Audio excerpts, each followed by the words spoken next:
Bonjour à tous, on se retrouve aujourd'hui pour une troisième présentation d'achat autour du réalisateur Max Pécasse. Alors cette fois-ci il y aura du 4K, du Blu-ray et aussi du DVD. Alors je vous montre ce que j'avais acheté précédemment concernant ce réalisateur. Donc j'avais pris et je suis une nymphomane sortie le 11 août 1971. Le club privé pour couple averti sorti le 16 janvier 1974. Ainsi qu'une très belle édition aussi Blu-ray du film Brigade des Mœurs sorti le 9 janvier 1985 dans les cinémas. Donc voilà, j'avais pris ces trois films et Brigade des Mœurs, je le répète encore une fois ici, c'est un film vraiment génial, n'hésitez pas à vous le procurer pour le mater. Alors on va passer tout de suite sur la présentation des achats. Alors il y a beaucoup de choses et j'ai beaucoup de choses à vous dire, ça risque d'être un peu long, donc je vais essayer de faire ça bien et j'espère que vous irez au bout de la vidéo. Premier film que je me suis récupéré chez LCJ, donc l'éditeur, c'est le film La Manoire. Donc j'ai pris pas mal de films de Max Pécasse, ils me sont revenus à 11,60 €. Alors ce film, donc c'est un film intéressant par rapport aux autres que je vous ai déjà présentés, parce qu'en fait il s'inscrit clairement dans la vague des Eurospy de la seconde moitié des années 1960. Après le succès de James Bond, donc dans de très nombreuses productions franco-italiennes, il mettait en scène une organisation criminelle internationale, un agent infiltré, aussi souvent un laboratoire secret. On présentait souvent des décors luxueux dans le film pour ressembler au James Bond, et enfin des femmes fatales. Tout ce qu'on retrouve dans ce film-là, La Manoire. Le nom du film reprend le nom de la société secrète Crna Ruka, je ne sais pas si ça se prononce comme ça, donc Crna Ruka, fondée en Serbie en mai 1911. L'objectif de cette organisation secrète, c'était de réunir au sein d'un unique État serbe l'ensemble des territoires contenant des Serbes et faisant partie de l'Autriche-Hongrie ou de l'Empire ottoman, ainsi que le Monténégro. Cette organisation avait donc armé l'organisation Jeune Bosnie à l'origine de l'attentat de Sarajevo le 28 juin 1914 avec le très connu assassinat de l'archiduc François Ferdinand d'Autriche, déclencheur de la Première Guerre mondiale, rien que ça. Alors, mais le film, bien sûr, ne reprend que le nom et l'aspect terrifiant de cette organisation, rien de plus. Le scénario est signé par Jean-Pierre Bastide et Max Pécasse. Qui est Jean-Pierre Bastide ? Donc c'est un homme avec de multiples talents. C'est un écrivain, un réalisateur et aussi un scénariste. Il est né le 4 février 1937.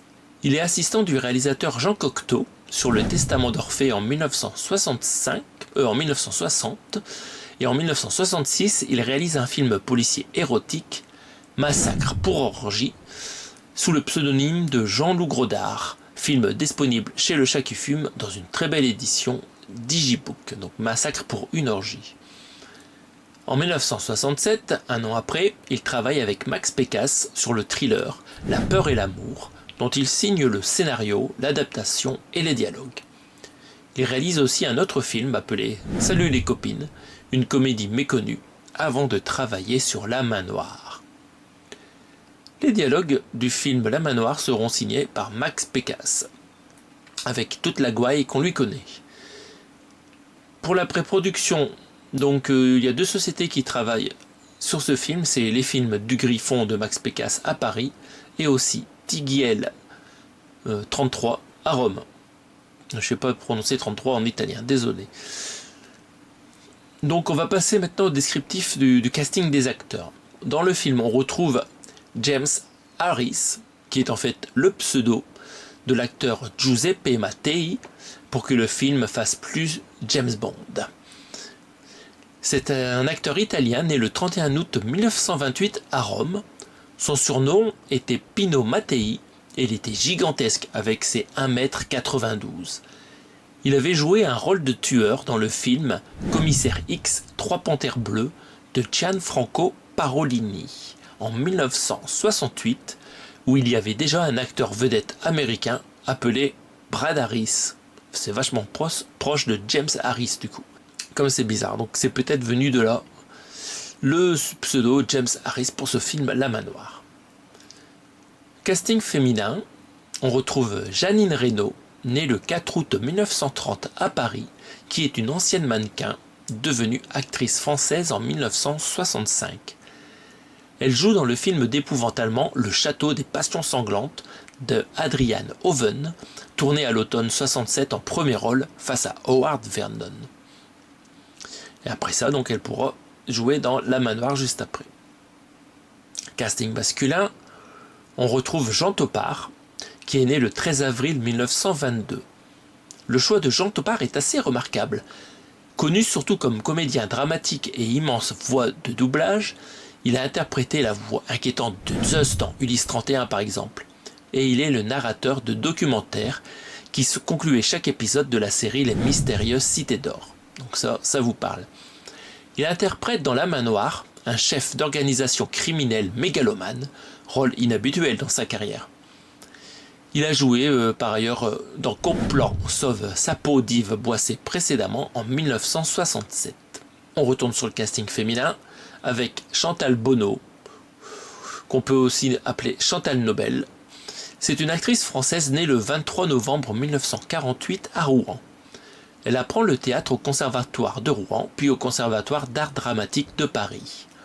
En 1968, elle débute à la fois le cinéma et le théâtre, en connaissant le succès à 20 ans dans la pièce de théâtre Boing Boing de Marc Camoletti et en jouant dans La Manoire. Le 28 avril 1985 à 3h20 du matin, sa carrière s'interrompt brutalement après un enregistrement de l'émission Champs-Élysées. Chantal Nobel est victime d'un grave accident de voiture à bord de la Porsche 924 Carrera GT, conduite par le chanteur Sacha Distel. Bien triste fin pour cette actrice. Max Pécasse fait aussi appel à une actrice expérimentée qui a déjà travaillé avec lui sur le film 5 filles en furie, sorti en septembre 64. Et il s'agit de Colette Régis, une actrice française née le 23 octobre 1893 à Brive-la-Gaillarde. Elle vient de tourner dans le film Goto, l'île d'amour, réalisé par l'imprononçable Valerian Borovitch, sorti le 29 janvier 1969. Elle a tourné avec beaucoup de réalisateurs célèbres comme Jean Becker, Robert Hossein, Georges Lautner, Henri-Georges Clouzot, André Cayatte, mais aussi Jacques Deray, Jean-Pierre Melville et enfin René Clément. Belle liste. On a encore d'autres actrices. On a Annie Nelson, donc une modèle française née le 24 janvier 1942, aussi appelée Miss Angora. Elle est connue pour avoir dansé devant des dizaines de photographes à Cannes le 17 mai 1962. En 68, elle apparaît dans les films Les Jeunes Loups de Marcel Carné et Mayerling de Terence Young. Au casting masculin, on va retrouver un acteur intéressant qui va plaire à Romain Néophyte, c'est Alfred Bayou, un acteur français bossu et en plus atteint de nanisme, qui apparaît dans le rôle du méchant en début de film.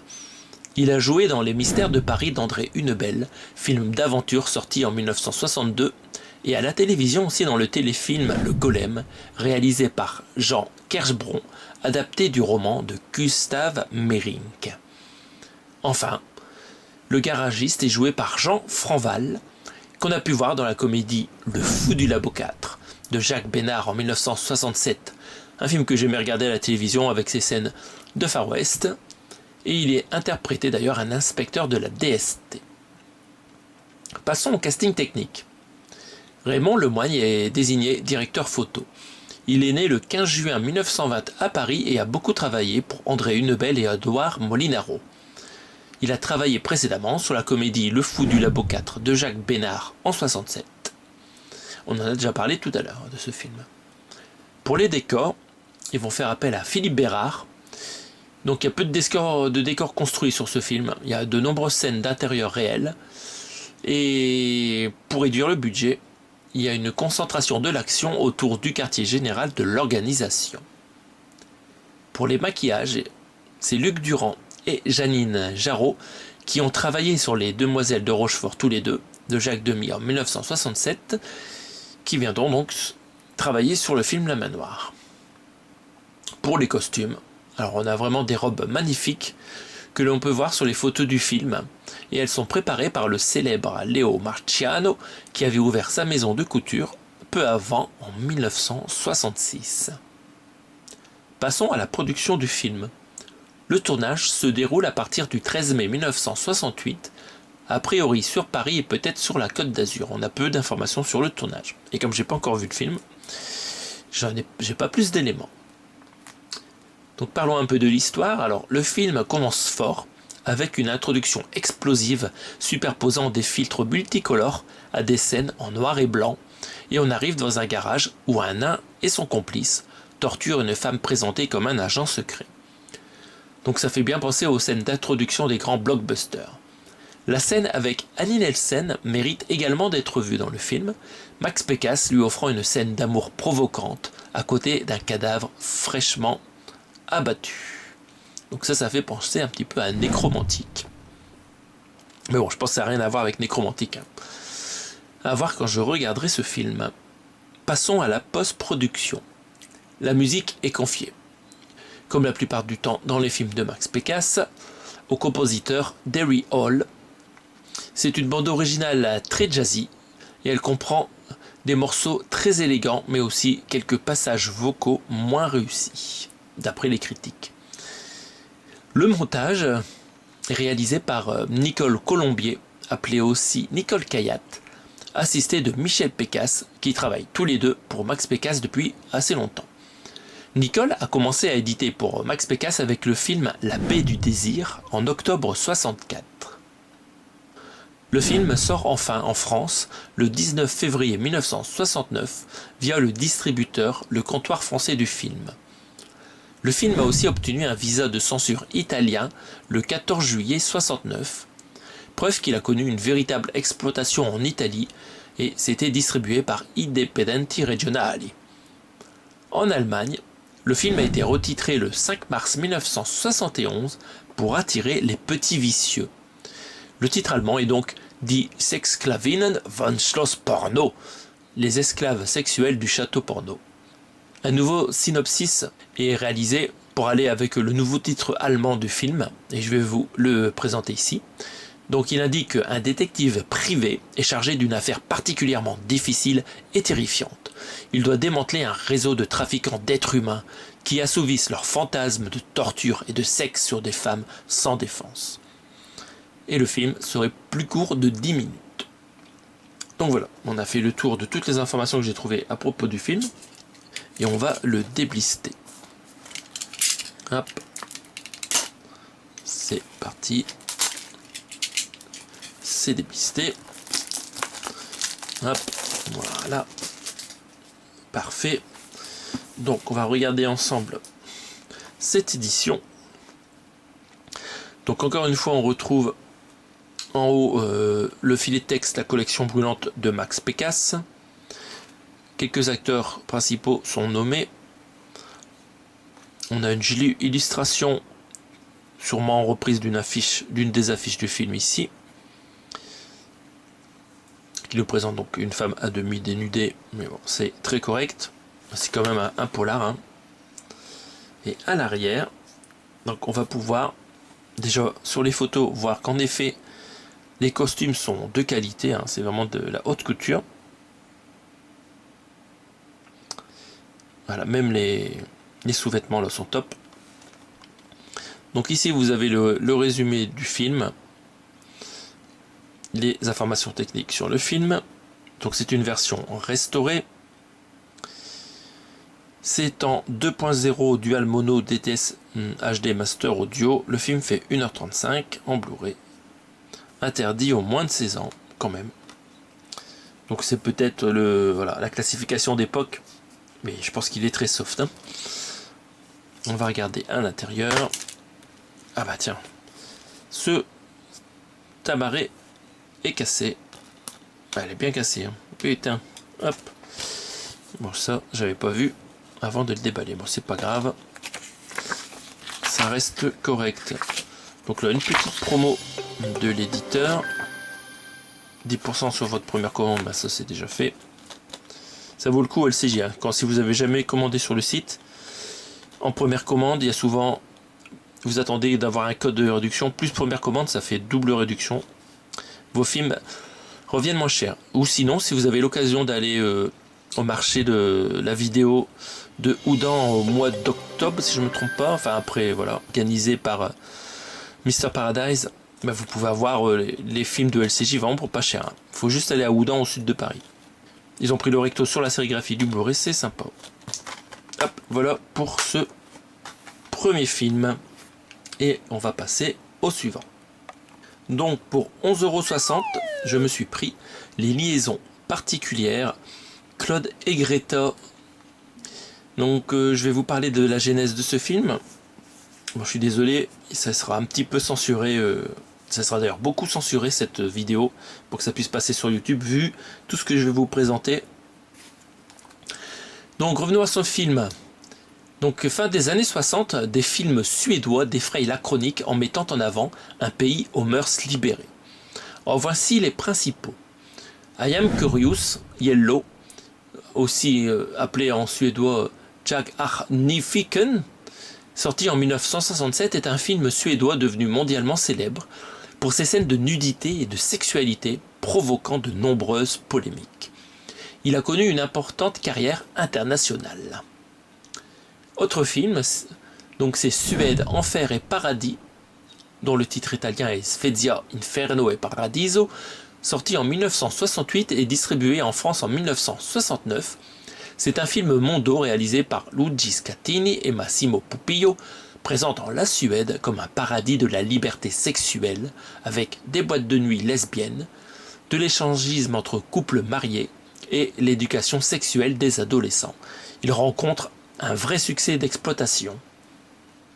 Enfin, dernier film dans la même vague, c'est Language of Love, aussi appelé en suédois Urkarlekensprack, de Torgny Wickman en 1969, un film d'éducation sexuelle mêlant explications médicales et scènes illustratives pour le bonheur de tous. Il fait scandale dans plusieurs pays et devient un succès international grâce à sa réputation sulfureuse. Cette vague était si connue qu'en France, la comédie Erotissimo de Gérard Pires, sortie le 6 juin 1969 avec Annie Girardot et Jean-Yann, se moquait justement de l'engouement pour les films suédois considérés comme érotiques. Ils vont ainsi développer un film érotique avec une étudiante suédoise et des scènes d'amour entre femmes dans ce film, qui est donc du genre drame érotique. Le scénario est de Michel Récy, une chercheuse autour des métiers culturels, mais aussi une auteure qui a déjà travaillé pour Max Pécasse sur le scénario du film La nuit la plus chaude, sorti le 28 février 1968. Cette dame, Michel Récy, a aussi écrit, c'est incroyable, des chansons pour Mireille Mathieu et Michel Thor. Donc l'adaptation du film est aussi de Michel Récy et ainsi de Max Pécasse, et les dialogues, toujours géniaux, sont de Max Pécasse. C'est les films du Griffon qui s'occupent entièrement de la production du film. Au casting des acteurs, on a une belle grosse liste d'acteurs à mentionner. D'abord, dans le casting féminin, on va retrouver Astrid Frank pour jouer l'étudiante suédoise. Elle est née le 9 août 1944 à Berlin sous le nom de naissance Heike Pulver. Elle débute au théâtre à Hambourg et on pourra la voir aussi aux côtés de Fernandel sur Paris au théâtre des Variétés. Elle déménage en France à la fin des années 60. Elle joue dans la comédie Sie dich aus Puppe, sortie le 19 juillet 1968 et réalisée par le Hongrois Ákos Ratonyi.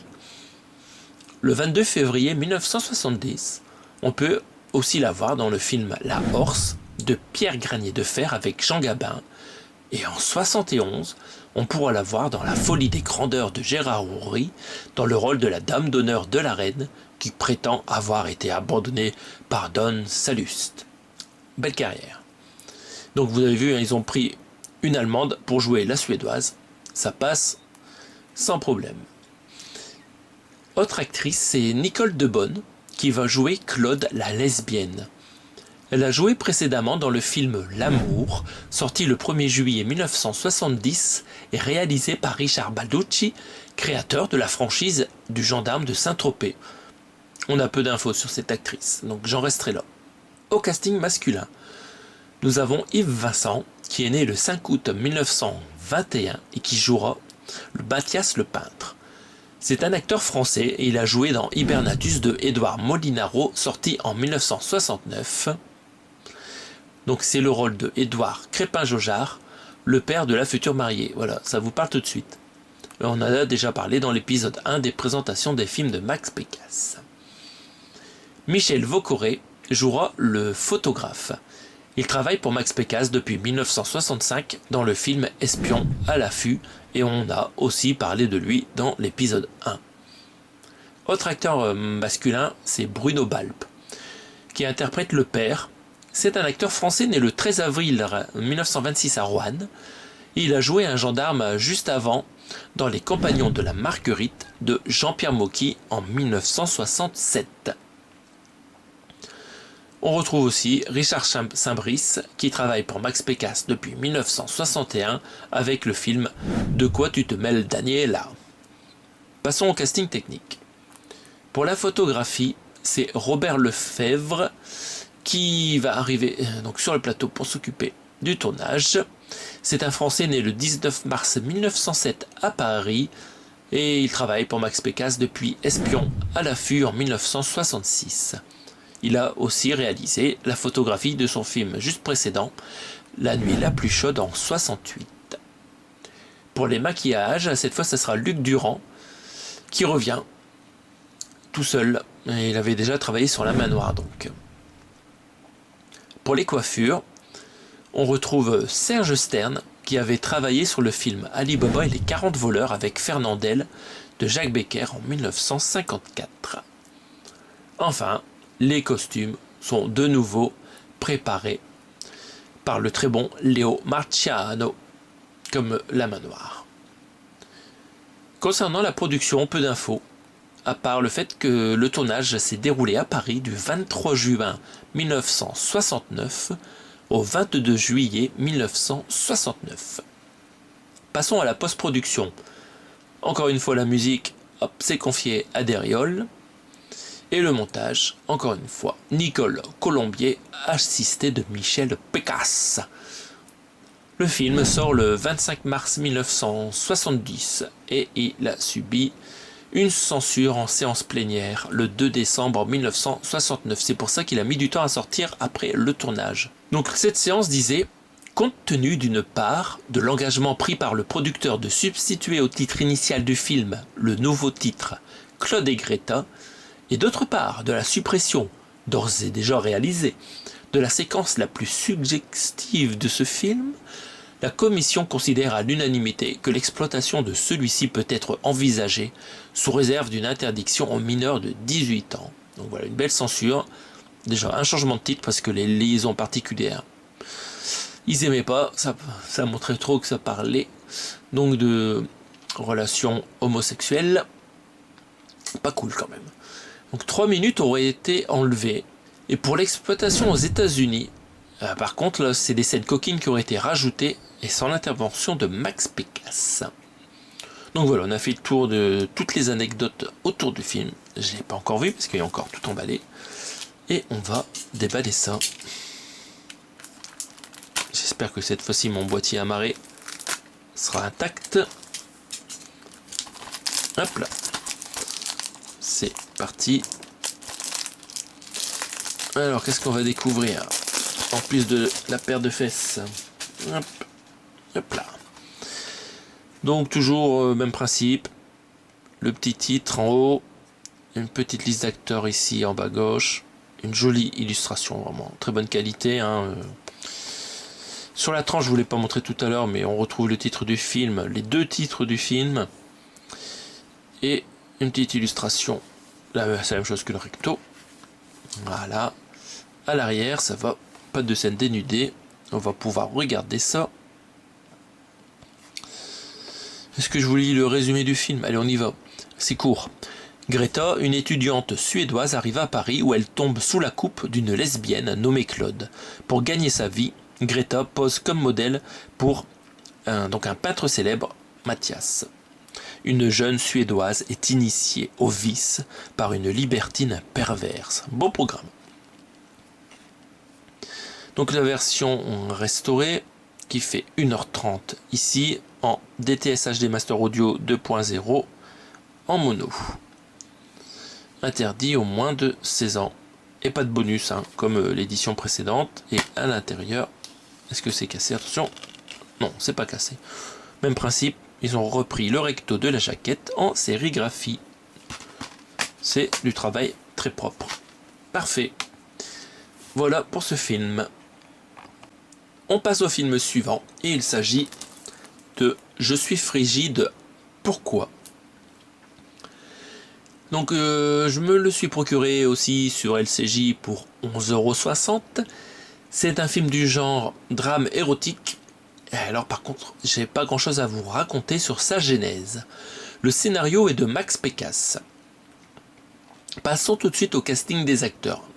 Bon alors, Max Pécasse il continue de produire des films érotiques. Ça c'est son époque, film érotique. Donc, passons au casting des acteurs. La première, c'est Sandra Julien, qui interprète Doris, qui est frigide malheureusement, car elle a été victime d'inceste par son demi-frère Eric, orchestré par sa demi-sœur Carla. On a déjà parlé d'elle dans l'épisode 1, car elle avait joué dans Je suis une nymphomane en 1971, donc je vous laisse aller voir cet épisode 1 sur ma chaîne si vous voulez en savoir plus sur Sandra Julien. On retrouve au casting masculin Thierry Murzeau qui joue Luc, l'amant de Doris. Donc c'était un débutant sur les tournages et on avait pu le voir avant, donc dans la série Les Boussardelles, réalisée par René Lucot en 1972. Il est plus connu désormais pour ses doublages. Alors c'est quelque chose que vous ne connaissez pas, mais c'est lui qui interprète Bombur dans Le Hobbit et aussi il a plein de personnages des animés du DCU. Jean-Luc Terrade, désormais directeur artistique du festival 3030, a débuté sa carrière dans les arts du spectacle avec le rôle de Éric Chambon dans ce film, donc le demi-frère de Sandra Julien, et il est resté dans la figuration après dans de rares films ou séries. Par contre, au théâtre, il a continué à développer des œuvres autour du corps, et parfois sans texte. Marie-Georges Pascal interprète Carla Chambon dans le film. C'est la demi-sœur incestueuse de Doris. C'est une actrice française née le 2 octobre 1946 à Cambrai et morte suicidée le 9 novembre 1985 à Paris. Son enfance était très difficile. Elle fut obligée d'apprendre le piano sous les ordres vindicatifs de ses parents et elle s'est enfuie rapidement vers un emploi de mannequin à ses 16 ans. Elle arrive à réaliser son rêve de faire du théâtre en 1970 dans la pièce La neige était sale, adaptée d'un roman de Georges Simenon. Puis on peut la voir dans Les Petites filles modèles, une comédie érotique de Jean-Claude Roy, volant les personnages du livre éponyme de la comtesse de Ségur. Voilà, ça sera tout à propos de cette actrice. Revenons aux hommes, donc avec l'acteur Robert Lombard, qui interprète Monsieur Chambon. Son vrai nom était Robert Georges Edmond Cacheux et il est né le 18 mars 1921. C'est un acteur expérimenté depuis 1947. Il a déjà joué pour Max Pécasse dans le film Espion à l'affût, sorti le 14 février 1966. Il vient de finir le tournage des Caïds, un drame de Robert Enrico, sorti le 1er novembre 1972. Au casting féminin, on retrouve Catherine Wagner. Donc c'est une actrice française née le 2 juin 1952 à Paris et morte seule et abandonnée de tous en 2011. C'est vraiment injuste. On a pu la découvrir dans Les risques du métier d'André Cayatte avec Jacques Brel dans un rôle d'instituteur soupçonné de violence sur une écolière, sorti en 1967. Puis, elle a occupé un premier rôle d'enfant diabolique dans le film « Mais ne nous délivrez pas du mal », un film d'horreur de Joël Sérios sorti en mai 1971 au Festival de Cannes, avant de participer à ce film érotique de Max Pécasse. Alors c'est Pascal de la chaîne Attention ça tourne qui a parlé du film « Mais ne nous délivrez pas du mal ». et du rôle diabolique de ces deux enfants, c'était très intéressant. Il faut aller fouiller dans les lives de Pascal sur les enfants tueurs, les enfants criminels. Je ne sais plus comment il a appelé son live. Au casting féminin, on retrouve Anne Kérilène, qui est une actrice et directrice artistique française née le 6 décembre 1943 à Lille et morte récemment le 23 mars 2021. Elle est passionnée par le théâtre et fait des apparitions au cinéma dans un documentaire expérimental sur mai 68 appelé « Panneau ne passera pas », sorti en 69. Et aussi on pouvait la voir dans le film Céleste, une comédie de Michel Gast, sorti en décembre 1970, ainsi que dans la série Les gens de Mogador de Robert Mazoyer, donc ça c'est plus connu, en 1972. Après le film de Pécasse, elle redirigera sa carrière dans le doublage, où on pourra l'entendre dans Ténèbres, de Dario Argento bien sûr, en 1983 dans le rôle de l'ex-femme de Peter Neal. Enfin, concernant les doublages, dans le dessin animé Albator le corsaire de l'espace, c'est elle qui interprète le rôle de Clio. Alors on continue avec le casting qui est assez énorme. On a aussi Virginie Vignon, une actrice française née le 5 janvier 1947.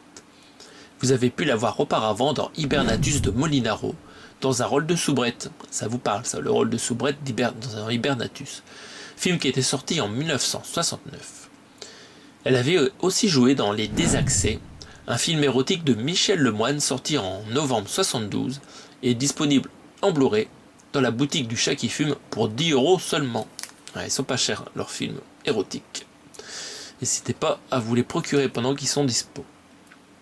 Au casting masculin, on retrouve Georges Guéret qui interprète André, le père de Doris. Donc Doris c'est la femme frigide.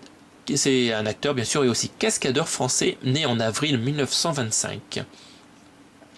En deuxième partie de carrière, il tourne principalement dans les films érotiques des spécialistes Jean-Marie Palardy, Claude Mulot, Daniel Daher et Alain Payet et Jean Rollin. Revenons au casting féminin, on va finir avec Arlette Poirier qui interprète Madame Chambon. C'est une vieille actrice née le 11 juin 1926 et ça sera son dernier film de sa carrière, assez pauvre au cinéma d'ailleurs. Son dernier passage au cinéma étant dans le film Amour, autocar ou boîte de nuit, une comédie réalisée par Walter Capps, sortie en 1960, soit plus de 10 ans avant le film Je suis frigide, pourquoi ? Parlons de la production du film, le casting technique d'abord. Alors on retrouve Robert Lefebvre en directeur photo. Il enchaîne les films de Max Pécasse. Juste avant, il était sur Je suis une nymphomane. Pour la production du film, pas beaucoup d'infos. C'est tourné en 1972 a priori. Passons à la post-prod. Le montage est cette fois donné dans les mains de Michel Pécasse uniquement. Et la musique toujours d'Eriol. On va parler un peu de ce montage. Alors, une scène lesbienne est retirée du montage français, mais elle a été réutilisée bien plus tard dans le documentaire de compilation Girls ou Like Girls en 2001, consacré au cinéma érotique saphique. La version américaine distribuée par Audubon Film est particulièrement intéressante. Elle comporte un montage différent, avec plusieurs scènes inédites absentes de la version française. Donc on a par exemple une séquence supplémentaire de Maison Close et un numéro sadomasochiste et plein d'autres choses. Même la bande sonore a été modifiée. Le film sort en France le 8 février 1973 sous son titre « Je suis frigide ». Puis c'est ressorti le 22 mars 1973 sous le titre « Comment le désir vient aux filles ». Parce que le titre « Je suis frigide », a priori ça ne fonctionnait pas énormément sur les spectateurs des salles parisiennes. Alors le film est aussi sorti au Japon, en Finlande, en Argentine et aux États-Unis comme on en a parlé. Malheureusement, il ne remporte pas un grand succès. Après cet échec, Pécasse reviendra progressivement à des récits plus légers et plus commerciaux, avant d'abandonner presque totalement le cinéma érotique au profit des comédies populaires des années 1980. Je vais vous lire une critique d'époque de Raymond Lefebvre, parue dans la saison cinématographique de 1973. Comme on le constate à la lecture du scénario, il s'agit d'un film réjouissant par la naïveté et l'incroyable efficacité de son humour involontaire. Max Pécasse, vieux routier du film érotique, a construit son film à la manière d'un photoroman dont chaque épisode constitue une unité au terme duquel la jolie Sandra Julien se retrouve dans le plus simple appareil. L'auteur multiplie les effets esthétiques, s'adonne à la somptuosité des images, ce qui rend plus comique encore l'enflure d'un texte invraisemblable, récité avec une application désarmante. Et à ce point de ridicule, le film prend une dimension nouvelle et s'offre alors comme un divertissement hilarant. Donc voilà, on a fait le tour, on va déblister ce Blu-ray. Hop. Oh là, ça craque. Voilà, on est bon. Comme ça. Hop. Alors, ça colle un petit peu plus sur mon bonbon. Alors, allez, attends. Voilà, c'est le plastique qui collait à l'intérieur. Oula, désolé pour le tremblement de terre. Voilà notre amarré. Même principe que précédemment, une jolie illustration et un bandeau. Sur la tranche, on retrouve le titre du film. Donc là, c'est le premier titre du film, hein, ils n'en ont pas mis le deuxième. Le résumé du film, donc je vous ai un peu parlé de l'histoire tout à l'heure, donc pas besoin d'y revenir. Donc en termes de photos, ça reste soft. Donc on retrouve deux magnifiques actrices dans quelques photos. La qualité est très bonne, hein, c'est net. Pas de bonus malheureusement. Toujours interdit aux moins de 16 ans. C'est toujours en DTS HD Master Audio 2.0 mono et le film fait 1h35. Voilà, on regarde à l'intérieur. Une petite publicité. Oh, et cette fois, pas de sérigraphie particulière. Voilà, juste un fond rouge ocre et le titre du film. Dommage. Je sais pas pourquoi ils ont fait ça. Ça aurait été sympa de nous mettre cette belle jeune fille avec le trou de la galette situé là. Enfin voilà. J'ai des bonnes idées moi. Faut m'embaucher. Donc voilà pour ce film. On enchaîne avec le film suivant et il s'agit de Sexuellement Vôtre, aussi pris pour 11,60 € chez LCJ. Concernant la genèse de ce film, Max Pécasse abandonne les scénarios sur les troubles sexuels, comme on a vu tout à l'heure avec la frigidité, et il passe sur une comédie érotique de mœurs. Le scénario est de Max Pécasse, l'adaptation et les dialogues sont de Michel Vaucoré, donc qui était né le 2 octobre 1938 et qui travaille pour Max Pécasse depuis 1965 dans le film Espion à l'affût. On parle souvent de lui. Donc ça parle de quoi? Donc Gérard Casanova va devoir satisfaire des femmes riches et abandonnées par leur mari. Le scénario joue sur une succession d'épisodes indépendants, proches du vaudeville, où les quiproquos et les situations cocasses s'enchaînent. Le personnage de Gérard Casanova est une variation moderne du séducteur professionnel. On y retrouve plusieurs références implicites. Le mythe de Casanova, bien entendu, le gigolo des comédies italiennes des années 60, et aussi les comédies françaises de boulevard, où les adultères constituent le ressort dramatique. C'est produit par les films du Griffon uniquement. Alors au casting, on retrouve un acteur appelé Ian Bryan pour interpréter Gérard Casanova. Ian Bryan est né le 24 février 1941 à Copenhague et décédé en 2025 à Paris. Il arrive en France vers ses 12 ans. Il sort de la promotion 1964 du Conservatoire national de Paris et intègre la Comédie Française pendant plusieurs années. On peut le voir aussi dans le spectacle de danse de Maurice Béjart, Messe pour le temps présent en Avignon, le 3 août 1967. Avant de tourner pour le film de Pécasse, on le croise dans Projection privée, une comédie dramatique de François Leterrier avec Jane Birkin, sortie le 8 octobre 1973, et aussi, on le voit beaucoup, à la télévision française. Au casting, on retrouve Michel Vaucoré qui va interpréter Robert. On n'a pas arrêté de parler de lui, donc ça sera tout. Casting féminin. Alors on a Valérie Boisgel qui vient sur ce film pour jouer Alice de Clermont. Donc Alice de Clermont, ça montre bien que c'est une femme riche. Hein. Son nom de jeune fille à cette actrice, c'est André Paul Boisgelot. Elle est née le 28 octobre 1944 en Algérie et elle est décédée le 3 novembre 2014. Avant le film de Pécasse, on a pu la voir dans La Rose écorchée de Claude Mulot, un film d'horreur sorti en septembre 70, mais aussi dans la comédie Les Charlots font l'Espagne, réalisée par Jean Giraud, et sorti le 14 décembre 1972. Après le film, elle présente en 1975 un one-woman show appelé La prostituée divine au café-théâtre Le Sélénite et mis en scène par son partenaire dans le film ici, Yann Bryan. Donc ils ont dû bien s'entendre sur le tournage. Autre actrice dans le film, c'est Emmanuelle Parez, qui a commencé sa carrière dans le théâtre et qui s'adapte à la situation suivant les moments. Parce qu'en fait, quand elle arrive dans les métiers artistiques, on a Mai 68 qui démarre et du coup elle arrête de bosser et elle revient en danseuse, puis après elle refait du théâtre et enfin c'est Max Pécasse qui lui permet de commencer sa carrière au cinéma. Contrairement à la majorité des autres actrices de films érotiques, elle acceptera ensuite de tourner dans des films porno. Au casting féminin, on retrouve aussi Jenny Astruc, une actrice parisienne née en décembre 1935. Avant de jouer pour Max Pécasse, on a pu la voir dans Le Fantôme de la Liberté, une comédie de Louis Buñuel, sortie le 11 septembre 1974. Donc je ne connais pas du tout cette comédie de Louis Buñuel.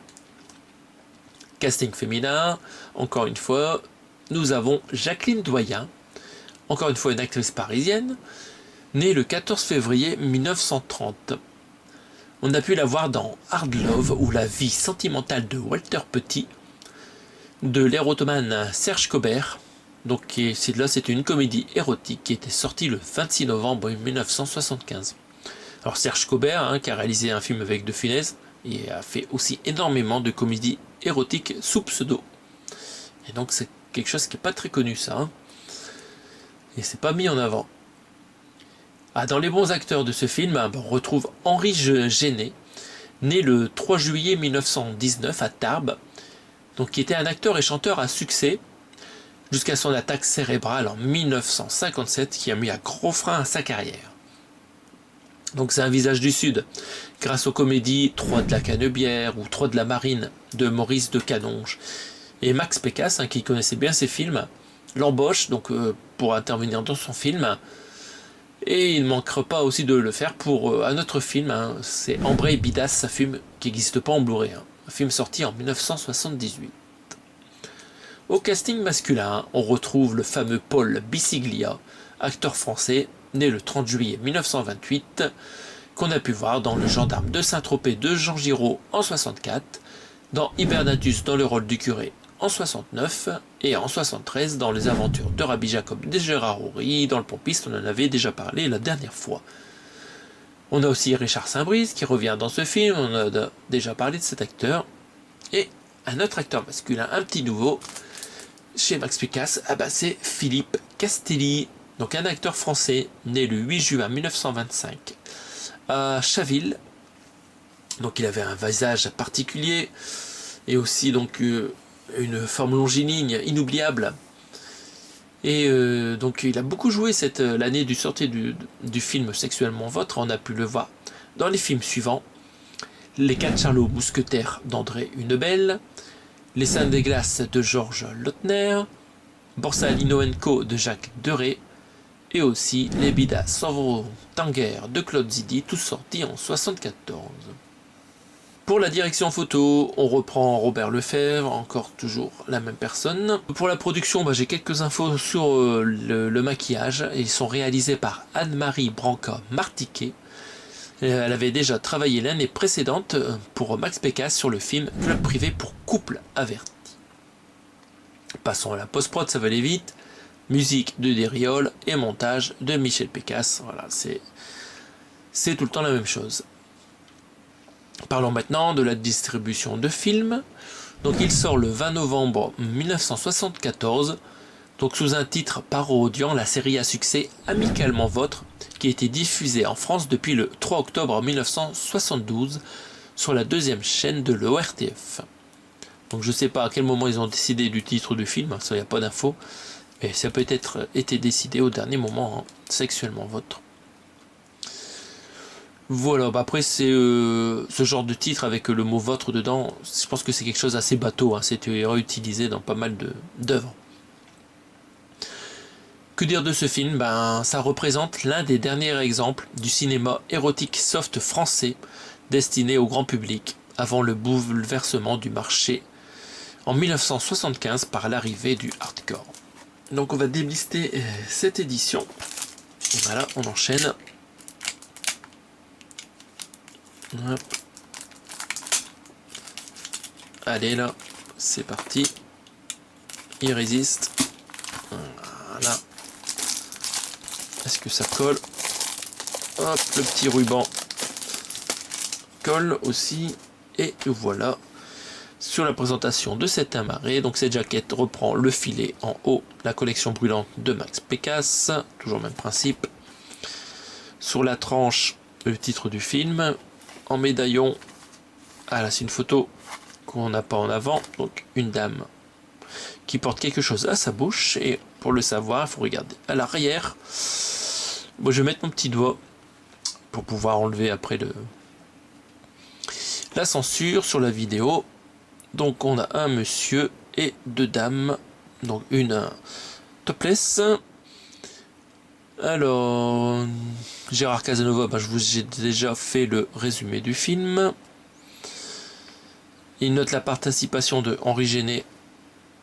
Alors, ça va vraiment être une très belle participation assez comique, hein, de cet acteur. Donc, ce film-là doit vraiment être agréable à regarder. Le film fait 1h25, toujours en DTSH des Master Audio 2.0 en mono.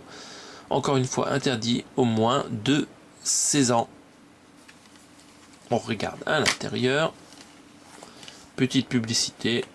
Et malheureusement, encore une fois, pas de sérigraphie sur voilà, les derniers films de cette collection en Blu-ray de Max Pécasse. Hop là. Ah, donc voilà, on a fini avec ce film. On augmente un petit peu la température avec un autre achat chez LCJ. Alors il s'agit du film La Luxure, disponible en DVD. Donc il me revient à 11,60 €. Hein. J'ai divisé mon addition, hein, par le nombre de films. Donc en fait il était offert, hein, celui-là, parce que j'avais acheté assez de films pour que celui-là soit offert. En fait c'était gratuit. Bon. Globalement il me revient à 11,60 €. D'habitude j'aime pas acheter des DVD, mais là comme c'était offert et c'était du Max Pécasse, j'ai pas hésité. Donc là c'est une vieille édition DVD du film, hein. C'est un drame érotique qui existe aussi en version porno, parce que voilà, et comme c'est sorti en 76, c'était pour s'adapter au nouveau marché du film porno. C'est le troisième film porno avec des scènes porno de Max Pécasse, hein. Donc d'abord il y avait eu Rêve porno, sorti le 11 juin 75 avec quelques ajouts de scènes de sexe. C'était un film qui reprenait tous des moments érotiques des films de Max Pécasse, mais ils avaient rajouté quelques scènes de sexe pour voilà, satisfaire au nouveau marché de films porno. Et le deuxième film porno de Max Pécasse, c'était Les 1001 perversions de Félicia, qui était sorti le 24 décembre 1975. Alors le scénario du film Luxure est signé par Max Pécasse et Barbara Sommers, qui a priori était une actrice française née le 7 juillet 1930 à New York et qui est morte le 14 juin 2003. On n'a pas beaucoup d'infos sur elle, mais d'après Wikipédia et aussi donc l'édition Blu-ray du film Les Charnels, donc elle jouait dans ce film Les Charnels de Claude Mulot, sorti en 1974. Donc film disponible chez le Chacufilm pour pas très cher. Barbara Sommers, sur certains sites, ils indiquent que c'était un pseudonyme de l'actrice Karine Gambier, mais j'en doute fortement. L'adaptation et les dialogues, ils sont signés de Max Pécasse, et le film est produit par les films du Griffon. Parlons maintenant du casting. On va commencer par la vedette féminine du film, c'est Karine Gambier qui interprète Laure Delambre. C'est une actrice porno blonde et pulpeuse qui est active dans le film X, donc fin des années 70, autant que Brigitte Lahaie et Cathy Stewart. Elle est révélée en 1976 par le film Shocking de Claude Mulhouse, un film inspiré par La Grande Bouffe de Marco Ferreri. Donc Karine Gambier, en 1976, elle apparaît dans une petite dizaine de films, dans la même année, comme La Comtesse X de Jean Rollin, Les Demoiselles de Pensionnat de Jean-Claude Roy, ou le film Mes nuits avec Alice, Pénélope, Arnold, Maud et Richard de Claude Mulhouse. Alors elle est très connue aussi parce qu'elle sera beaucoup vue dans les magazines européens comme Mayfair, Private, Frivole, Supersex. Elle stoppera sa carrière en 1981 et a priori on a pu aussi la voir plus récemment dans une publicité pour Kit Kat, mais j'ai pas réussi à retrouver cette publicité. Je me demande ce qu'elle faisait au Kit Kat, ça devait pas être joli. Passons au casting masculin, ce qui est très intéressant. Nous avons la présence de Richard Darbois, donc qui est insolite puisqu'il deviendra ensuite l'une des plus célèbres voix françaises de doublage. Alors Richard Darbois, il interprète 2 rôles dans ce film. Donc il est Peter, le jeune marié, et aussi Jacques Delambre, l'ex de Laure. Ça permet d'avoir des quiproquos. Donc l'acteur Richard Darbois est né au Québec le 7 décembre 1951 à Montréal. Sa mère, qui s'appelle Jeanne d'Arc Charlebois, est une chanteuse. Quand elle divorce et qu'elle part avec ses enfants en France, elle adopte un nouveau nom, Darbois. Son fils fera une première expérience au théâtre de l'Atelier à Montmartre en 1963 dans la pièce Un mois à la campagne d'Ivan Tourguenieff. Donc il était très jeune et c'est là qu'il est repéré et choisi pour faire son premier doublage en français, celui de Kurt Von Trapp, interprété par Dwayne Chase dans le film La Mélodie du Bonheur de Robert Wise, sorti en France le 17 février 1966. Superbe film, moitié comédie musicale, j'adore. Donc je savais pas qui avait fait la voix de cet acteur, mais bon, j'ai regardé en VO le film La Mélodie du Bonheur, j'avais jamais vu en VF avant. Donc Richard Darbois, il passe aussi à la télévision à partir de 1964. Oui, dans Le Théâtre de la Jeunesse, Méliès, le magicien de Montreuil-sous-Bois, un téléfilm de Jean-Christophe Averty. Donc je pense que c'est une série de films. Et après sa carrière au cinéma, Richard Darbois, donc ça commence en 1973 dans des films érotiques de Jean-François Davy, comme Prenez la queue comme tout le monde ou Cul comme au plaisir des dames. Il arrête donc le genre de film érotique en 1977. Et il est désormais célèbre pour les voix de Harrison Ford, Richard Gere, Dan Aykroyd, Jeff Goldblum, Sylvester Stallone et aussi Arnold Schwarzenegger. Voilà, vous connaissez quand même pas mal Richard Darbois. J'en arrête là à propos de lui. Donc voilà, assez incroyable qu'on le retrouve dans ce film. J'ai découvert ça en lisant la jaquette. Au casting masculin, nous avons Pierre Dany qui joue Carlos, le gérant de l'hôtel. Pierre Dany, de son vrai nom Pierre Bloch, est né le 4 juillet 1928 à Strasbourg et mort le 9 mai 89 à Clichy. Il est un visage familier des films de José Giovanni ainsi que des comédies érotiques françaises des années 70. Avant de travailler pour Max Pécasse, il était sur le tournage de Hard Love ou la vie sentimentale de Walter Petit, le film érotique réalisé par Serge Cobert, sorti en novembre 1975. Au casting féminin, on va bénéficier de la présence de Corinne Lemoine pour interpréter Ursula, la jeune mariée. On a pu la voir précédemment dans le film Fantasme de Jean Rollin, donc Fantasme avec un PH au début et pas un F. Donc ce film de Jean Rollin sorti le 24 mars 1976 dans les cinémas X. Elle ne travaillera que quelques années dans le cinéma, donc j'ai pas beaucoup d'infos à propos de cette actrice. On va passer au casting masculin, donc un casting un peu plus chaud. On va commencer donc avec l'acteur le plus connu, c'est Richard Allan, qui interprète l'un des participants du gangbang. Il est né le 12 août 1942 à Marseille. Son nom de naissance est Richard Lemieuvre et son surnom c'est Queue de béton. donc sur le surnom adopté suite à un film de Michel Baudricourt sorti en 1978. Comme vous l'avez compris, donc c'est un acteur pornographique français. Voilà, il venait montrer son zob pour remplacer les acteurs classiques de films érotiques qui ne voulaient pas aller plus loin. Avant de jouer pour Max Pécasse, on a pu le voir dans le film L'Essayeuse du coquin Serge Corbert, sorti le 15 octobre 1975. Donc on continue avec les acteurs du gangbang. On retrouve Jacques Insermini. C'était d'abord un pilote français de moto, né le 24 octobre 1927 à Paris. De 51 à 62, donc il participe régulièrement au championnat de France de moto, il en remporte plusieurs. Donc vraiment très bon sportif.